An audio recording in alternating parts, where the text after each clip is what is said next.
বিশ্বকাপে পাকিস্তানকে হারিয়েছে বাংলাদেশ, ভারতকে বিদায় করেছে, ইংল্যান্ডকে হারিয়ে উঠেছে কোয়ার্টার ফাইনালে। কিন্তু আইসিসির নতুন বিশ্বকাপ ভিডিওতে সেই ইতিহাসের একটি দৃশ্য নেই। কিন্তু কেন? 2027 ওয়ানডে বিশ্বকাপের দামামা বাজতে শুরু করেছে।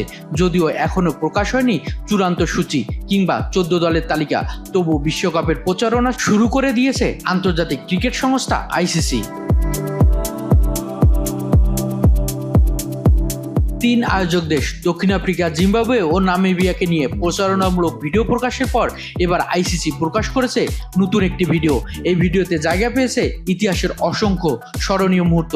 দেখা যায় স্যার ক্লাইভ লয়েডের ট্রফি উদযাপন, সচিন টেন্ডুলকারের ব্যাটিং, শেন ওয়ারের জাদুকরী স্পিন, বিরাট কোহলির আবেগ, মহেন্দ্র সিং ধোনির বিশ্বকাপ জয়ী ছক্কা ও ওয়াসিম আকরামের উদযাপন এবং শ্রীলঙ্কা, ইংল্যান্ড ও অস্ট্রেলিয়ার বিশ্বকাপ জয়ের দৃশ্য, এমনকি আয়ারল্যান্ডের স্মরণীয় মুহূর্ত রাখা হয়েছে এই ভিডিওতে।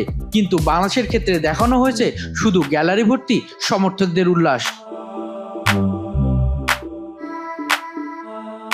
ধারণা করা হচ্ছে এটি 2015 বিশ্বকাপে অ্যাডিলেডে ইংল্যান্ডকে হারানোর ম্যাচে প্রবাসী বাংলাদেশি সমর্থকদের উদযাপনের দৃশ্য। অথচ সেই ম্যাচে রুবেল হোসেনের দুর্দান্ত বোলিং ইংল্যান্ডকে হারিয়ে কোয়ার্টার ফাইনালে ওঠার সেই ঐতিহাসিক মুহূর্ত কোনটিও স্থান পায়নি। শুধু তাই নয়, 1999 বিশ্বকাপে পাকিস্তানকে হারিয়ে বিশ্বকে চমকে দেওয়া, 2007 সালে ভারত ও দক্ষিণ আফ্রিকাকে বিদায় করে দেয়া, কিংবা 2015 সালে প্রথমবারের মতো কোয়ার্টার ফাইনালে ওঠার মতো ঘটনাও ছিল অনুপস্থিত।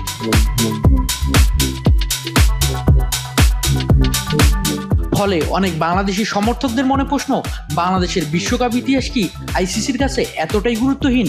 তবে এটি মনে রাখা জরুরি, এটি একটি প্রচারণামূলক ভিডিও, এটি বিশ্বকাপ ইতিহাসের পূর্ণাঙ্গ ডকুমেন্টারি নয়। তাই ভিডিওতে সব দলের ঐতিহাসিক মুহূর্ত অন্তর্ভুক্ত করা সম্ভব হয়নি। এদিকে আইসিসি জোহানেসবার্গে এক অনুষ্ঠানে 2027 বিশ্বকাপের 12টি ভেন্যুর নাম ঘোষণা করেছে। এর মধ্যে 8টি ভেন্যু থাকবে দক্ষিণ আফ্রিকায়, 3টি জিম্বাবুয়েতে এবং 1টি নামিবিয়ায়।